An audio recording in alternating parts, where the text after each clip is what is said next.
Salem flat YouTube channel வாடிக்கையாளர் அனைவருக்கும் வணக்கம். நம்ம சேனல் பார்க்குற வாடிக்கையாளர் சப்ஸ்கிரைபர் பண்ணிக்கிங்க. அப்படியே அந்த பெல் பட்டனை ஒரு டச் பண்ணி ஆளுங்கிறத ஒரு டச் பண்ணுங்கள். அப்போ தான் நம்ம வீடியோ உடனே நோட்டிஃபிகேஷனாக வருங்க. நம்ம சேலத்தில் அயோத்தியா பட்டணத்தில் ராமர் கோயிலுக்கு ரொம்ப அருகாமையில் 2 அடுக்கு மாடி வீடு விற்பனைக்கு வந்திருக்குதுங்க. 2 பெட்ரூமு, ஹாலு, கிச்சன் ரூமுங்க. அதேமாதிரி 2 பெட்ரூமு, ஹாலு, கிச்சன் ரூமுங்க. இதை பாருங்கள், இந்த வீடு தான் விற்பனைக்கு வந்திருக்குது. 2 அடுக்கு மாடி வீடுங்க. 30க்கு 70, மொத்தம் 2100 சதுரடிங்க. கிழக்கு தெற்கு கார்னர் பிளாட்டுங்க. இந்த வீட்டோட விலை பார்த்தீங்கன்னா 95 லட்சங்க. வீட்டோட விலை பார்த்தீங்கன்னா 95 லட்சம். 2 அடுக்கு மாடி வீடு விற்பனைக்கு வந்திருக்குதுங்க.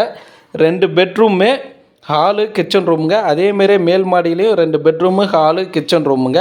கிழக்கு தெற்கு கார்னருங்க. 30க்கு 70, 2100 சதுரடிங்க. இந்த வீடை நீங்கள் நேரில் பார்க்கணும்னா அந்த ஸ்டிப்பில் இருக்கிற நம்பருக்கு கால் பண்ணிவிட்டு வாங்க. அவரு வீடு கூட்டிகிட்டு போயிட்டு காமிப்பாருங்க. வீடு உங்களுக்கு பிடிச்சிருக்குன்னா வீட்டோட உரிமையாளர் யாருன்னு விசாரித்து அவர்கிட்ட போய் விலை பேசுங்க. லீகல் செக் பண்ணிக்கிங்க. நம்ம சேனல் பார்த்துட்டு இருக்கிறீங்கன்னா சப்ஸ்கிரைபர் பண்ணிக்கிங்க. உங்களுடைய சொத்து வாங்க, விற்க, விளம்பரம் செய்ய நம்மளுடைய சேனல் நம்பர் கொடுக்குறோம். சேனல் நம்பருக்கு கால் பண்ணுங்கள். வாடிக்கையாளர் அனைவருக்கும் நன்றி, வணக்கம்.